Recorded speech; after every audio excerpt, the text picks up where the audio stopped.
This is the end of the beginning. Welcome to today's show.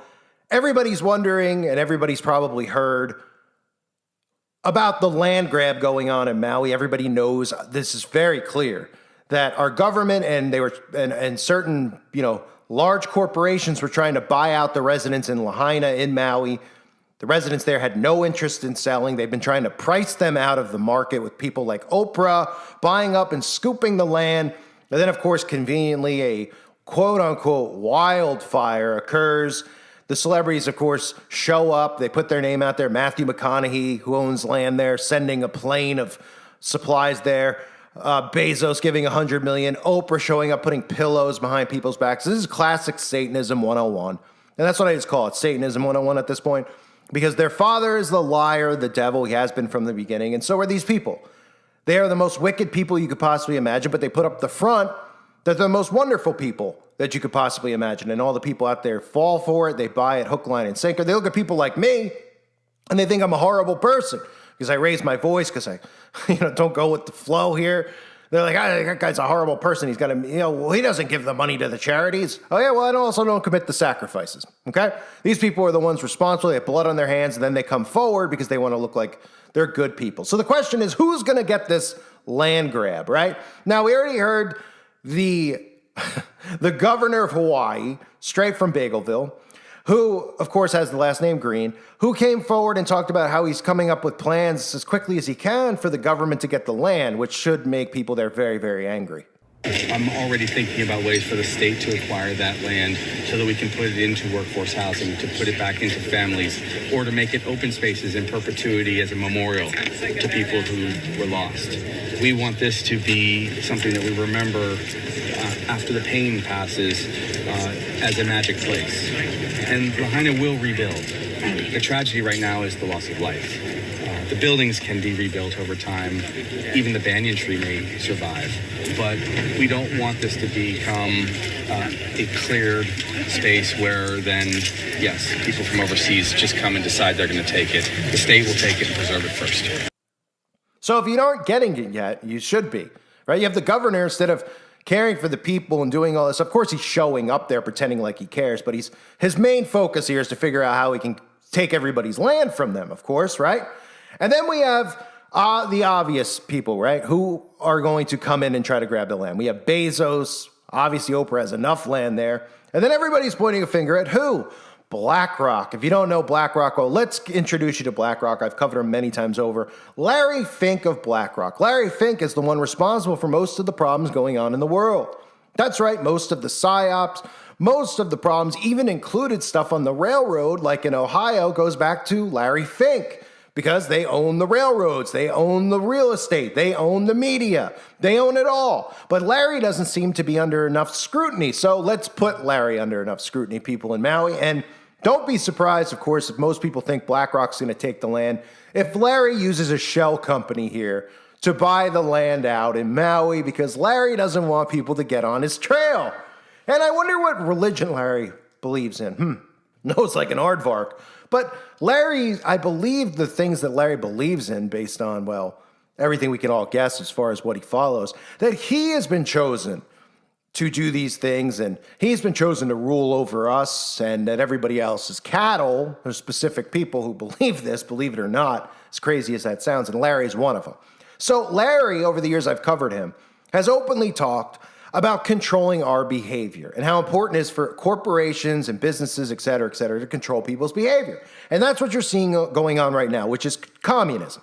Okay, in China, they can control people's behavior because if they find out that they don't like what you're saying on social media or listening in on your phone calls, because that's what they do, and they do it here in America too, they just don't have the right to do anything yet. But if they're listening in, well, they actually do have the right to do something. But if you're just saying like you don't like the government, et cetera, they can't really do much. But if you threaten on the phone with somebody else, they can show up at your door. But in communist China, they could shut off your bank account. They could prevent you from traveling. They can put you in jail for the most part. And eventually here in America, that's what it will be as well. Just your prison will be your home. You won't be allowed to leave your home. You'll be locked in with your smart technology. The locks will be on. The air conditioner will be off. Enjoy your life. You won't be able to shower, take a dump, or have food. All because you question Big Brother. Here's Larry talking about behavioral control. You now make a point of that's an investment criteria for you. Well, behaviors are going to have to change, and this is one thing we're asking companies. You have to force behaviors, and at BlackRock we are forcing behaviors. 54% of the incoming class are women.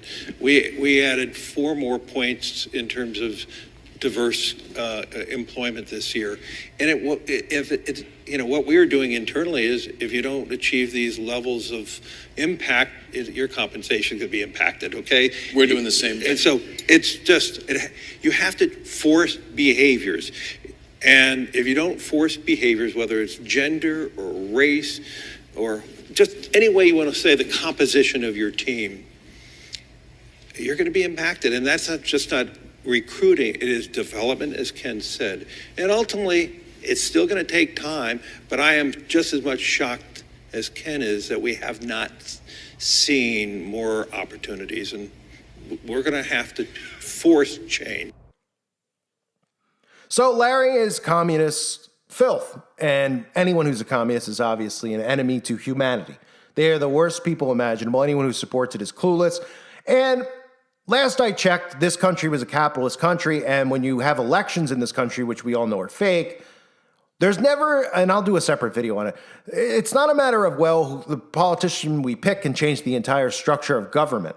That's not on the table, okay? But they're making it on the table because they've pretty much destroyed this country as a republic, and they're now trying to destroy capitalism. But if you're somebody who supports communism, here's a little expression, get the F out, okay? Go to China, deal with it for a month, and I guarantee you come back here crying and being thrilled to work at a gas station, being thrilled to work wherever you might get a job. Wherever it is, it doesn't matter. Work is work. But here, obviously, we have spoiled brats, people who think that they should have everything handed to them, everything should be equal, and then when they realize that they're put into enslavement through communism, then they'll change their tune pretty quick, but it'll be too late. So Larry Fink is likely the one who has been looking at this land here. Why? Well, not just because of real estate to make money, because Larry is, of course, going to be one of the people who develops the smart cities. That's right. Because Larry is currently, he's got his hands full. Obviously, he's got his hands involved in all of our lives in business. Larry just likes to meddle into people's lives. And, he doesn't want corporations to hire white people, et cetera, et cetera. Larry's responsible for the destruction of humanity. And Larry is getting on people's radar, which is needed. But Larry also currently is very busy over in Ukraine. You may have heard of Ukraine. Yeah, that land over there. Larry is investing his money in rebuilding Ukraine, his trillions of dollars. Don't be suspicious about that. And of course, Larry's going to be doing the same thing in Maui. Just like I said, Larry will probably be using a shell company because if his name gets attached to this, well, Larry's really going to be on the radar. So Larry's probably scrambling right now because they're surprised that how many people were talking about direct energy weapons and how many people are not buying the wildfire narrative, especially since trees are still standing and unburnt. So Larry's probably going, okay, we might have to put this in someone else's name. Maybe we could just let Jeff Bezos buy it up because people are still going to use Amazon. Whoever ends up with their name attached to this land over there is going to become an enemy to many, many people. Because there's many people over in Maui who are suffering in the Hawaiian Islands and who are waiting to find out what occurs here. You have the governor saying that they're going to come in and take the land. They're trying to figure out how. And then you have developers like Larry Fink who are drooling and ready because the plan's already been in place, which is why they did it, to turn this into a smart city. But let's take a closer look at BlackRock because there's a lot of people who are new to the channel. And they need information on BlackRock because once they start realizing who's responsible for this stuff, well, then they can start sharing that information and then, well, maybe something can, stop it from happening. This is a company most people have never heard of, and this company quite literally owns the world. Most US banks are controlled by BlackRock. BlackRock owns all the major pharmaceutical companies. BlackRock owns most of the mainstream media, and BlackRock oversees roughly 10% of all stocks traded worldwide. And this company is now taking over governments. All of this has allowed BlackRock to amass $10 trillion in assets. Yes, trillion. BlackRock is worth half of America's total GDP. It's so crazy that the US and Chinese government now rely on BlackRock to to escape recessions, with BlackRock's founder and CEO now sitting on the boards of the influential Council on Foreign Relations and the World Economic Forum. In the words of Henry Kissinger, whoever controls the money controls the world, and no other company in history has had this much global influence. And what's even crazier is that BlackRock did this in just 34 years. But you want to know the best part? You've probably never heard of them for a reason which will become clearer later on, because after you watch this video, you will soon understand the real-world consequences of BlackRock's vast control. Full-scale invasion, the likes of which we haven't seen since World War II, of Russia into Ukraine. And those high gas prices mean the cost of everything that needs to be transported is on the rise. So then how could BlackRock gain so much influence over the world? How could BlackRock go from being just a boring investment firm to the most powerful company that has ever existed? Well, to start, we have to delve into the past of how Larry Fink made BlackRock.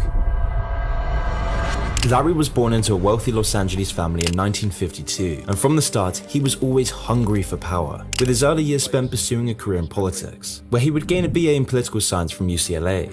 However, he soon enough realized that politics isn't where the real power is, money is. Following this, he changed his focus early on to go into banking and real estate. And while at college, Fink was immersing himself in the world of the rich and powerful, having been a full-time member of the secretive Kappa Beta Phi, a group that's members included Michael Bloomberg and the Goldman Sachs chairmen. Fink took full advantage of these connections and started a career in the mortgage bond department at First Boston, a boring New York-based investment bank. This was where Larry would make his mark on the financial world, because over his time at First Boston, Fink became one of the highest earning employees, generating over $1 billion.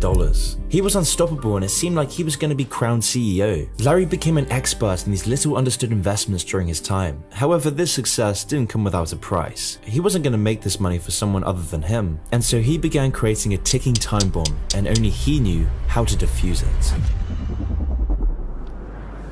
So in 1986, his risky practices and ambition caught up to him. After a few too many risky trades, Larry made a huge blunder. He lost $100 million of this bank's money in just the space of months. All the goodwill and reputation he had gained was crumbling into dust, leading to him being banished from First Boston. It seemed like world domination was just a silly fantasy, that he would never make it to the top. However, Fink wasn't giving up his power this easily. Instead, he would use this disaster to his advantage, vowing to make risk management and avoidance his main focus from now on. And so after becoming unemployed at age 36, Fink would team up with some of his old connections from Kappa Beta Phi.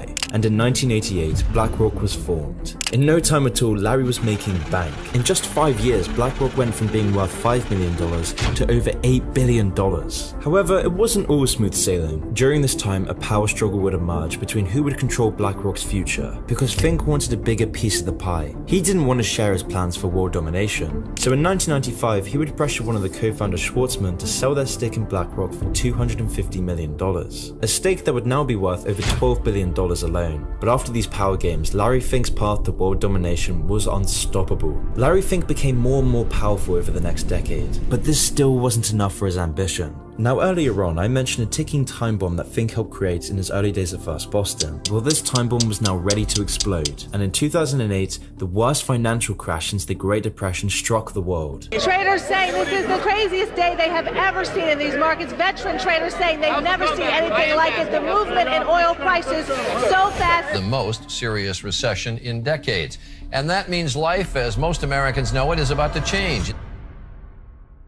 And the best part is, this was all under Larry's control. Larry Fink's mortgage-backed securities had been the fuse all along. And because Larry Fink knew the 2008 crash would happen, BlackRock's focus on asset management sealed them from the crisis. In fact, this disaster was an opportunity for Larry Fink, because Larry was the only man on Wall Street who could fix this crisis. And so with Larry's personal connections with the Treasury Secretary Timothy Geithner, BlackRock secured an uncontested contract to manage the assets of multiple banks that crumbled during the crisis, exploiting this disaster to become the most powerful man on Wall Street. But still, this was only Wall Street. This still wasn't close to world domination. So how could Larry Fink control governments and the world economy? Well, BlackRock made another breakthrough by offering ETFs. Now this might sound quite technical, but ETFs are a type of investment fund that puts money into all the companies in a certain industry. And these new investment funds proved wildly popular because of the stability and solid returns. And unsurprisingly, BlackRock became the largest player in this new market, reaching the top of its industry, sucking up money from everywhere. everywhere using its new money management platform. From the biggest banks to the smallest retirement funds,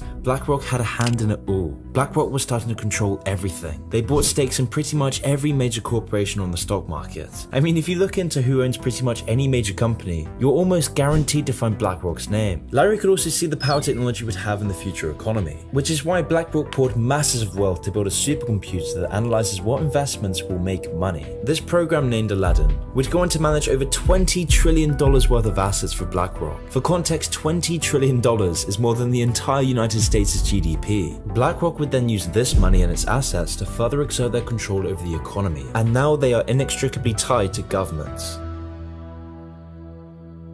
And like 2008, the Federal Reserve hired BlackRock to manage their investments to protect them from coronavirus-led recessions. And BlackRock has used this dependence to grow their empire even further, allowing Larry Fink to be a billionaire oligarch that holds unprecedented power over not just the economy, but the entire world. He controls trends, culture, foreign policy, and the banks. He has world leaders at his beck and call, with BlackRock overseeing assets worth 10% of the world's global economy. BlackRock now owns stakes in every industry, from media companies, banks, oil companies, and weapon manufacturers. And in recent years, the consequences are becoming dire as Larry Fink begins to exert his control over the world. One of the ways BlackRock controls the world so well is through its control of the media. Together with Vanguard, an investment company they also partly own, BlackRock now controls 18% of Fox, 16% of CBS, 13% of Comcast, who themselves own NBC, MSNBC, CNBC, and Sky, and they even own 12% of Disney. This is very important because it means that for any of these companies to decide on company policy, they must now also consult with BlackRock before doing so. And it's just the same with big tech. BlackRock is now the biggest institutional investor in Google, Facebook, Twitter, Amazon, and so many more. I mean, the list of their investments in companies is just endless. And by extending its reach in such a dramatic way, BlackRock now has control over more than 90% of the media, which might also be why you've never heard of them. Because controlling the media is a very important step for BlackRock to take over the world. If everyone knew the consequences of BlackRock owning over $9.5 trillion in assets, some questions might start to be raised. And you see, BlackRock's control isn't just extending through information in the media, but also through the entire world's economic and political data. And as I mentioned before, this is all done through Aladdin, where Aladdin accurately predicts the outcome of every single investment. But the question is, where does Aladdin get this information from? Well, that's where things become very jarring. You see, because of BlackRock's ownership of banks, insurance companies, social media giants, and even pension funds, Aladdin now possesses huge amounts of personal data on everyone who has ever knowingly or unknowingly given BlackRock money. And with such a powerful tool under their arsenal, everyone now wants a piece of the pie. And by controlling this much data, BlackRock now controls governments, because BlackRock can use this data to sway companies and even government decisions. For example, BlackRock successfully lobbied to get a contract to manage the EU's regulation of banks. However, this backroom deal is now being investigated as BlackRock themselves own the banks they should be regulating. And this is just one of the many examples of these sorts of actions. A 2016 study in the Journal of Finance documented that investment companies like BlackRock show, quote, widespread behind-the-scenes intervention in the companies that they own stakes in. And this problem only gets worse as BlackRock owns stakes in nearly all major publicly traded companies. And now with our current recession, BlackRock is buying as much homes and real estate as possible, causing regular house prices to skyrocket. BlackRock profits when a society doesn't own their homes but rents, because BlackRock can squeeze even more money out of the economy through mortgaging off these artificially inflated homes. But this whole situation becomes even more sinister when you realize BlackRock's power is now being compromised by other actors. For example, in August 2020, BlackRock became the first foreign company to be allowed access into China's mutual fund industry. This means that BlackRock can now invest and own parts of Chinese companies. God only knows what BlackRock promised Xi Jinping if they're allowed in. But by being allowed in, BlackRock now works with companies that are blacklisted by the US. One example is BlackRock's investment in a CCP-owned company called Hikvision. Hikvision makes security and communications technology for both civilian and military use by the Chinese government. And they're also known for their wide-scale human rights abuses. How do you think your facial recognition technology will change China? Everything happened in the public can be recorded. Now, this money being invested into China isn't just BlackRock's own money.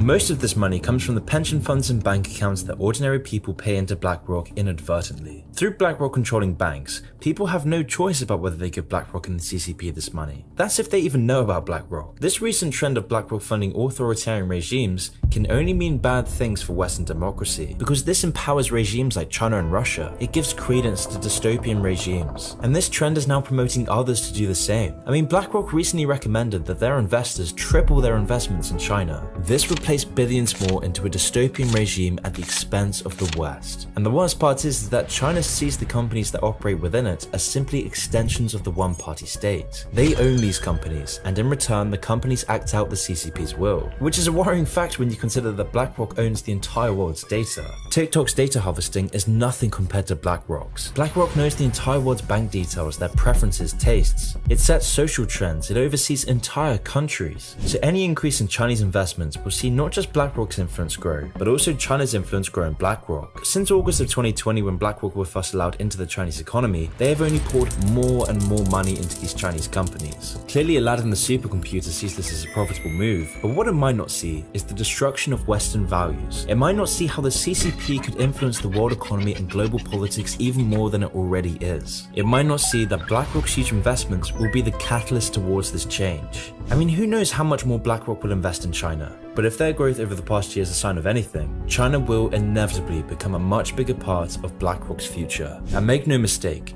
this will have dire consequences.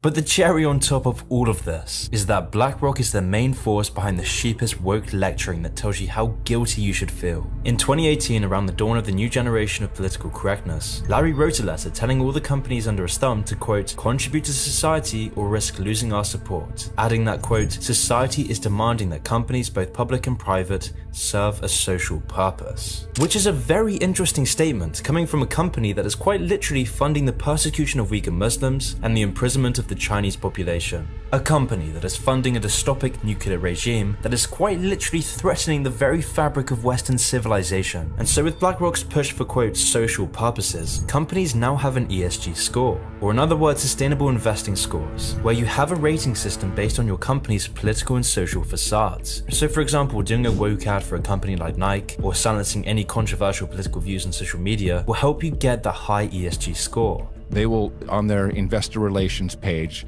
they'll show you their ESG score. ESG stands for environmental, social, corporate governance. And this is where the woke culture comes from.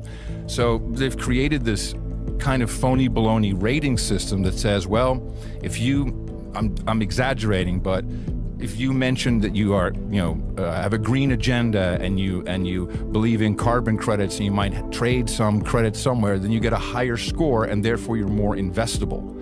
And it's very interesting to see how big investors like insurance company, institutional investors, they are steering away from anything that does not have the right ESG rating.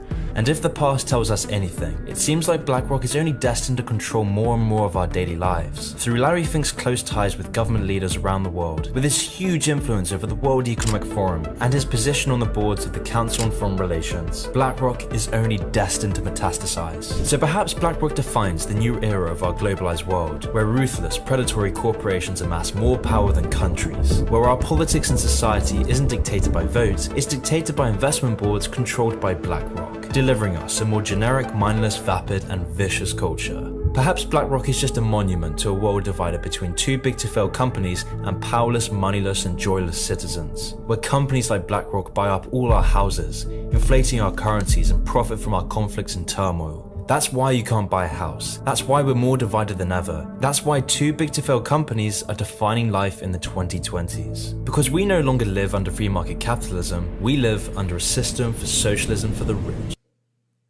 So that's the wonderful world of BlackRock and Larry Fink. They control the thought process of people. They control the behavior of people. They have the ability to derail trains where they want.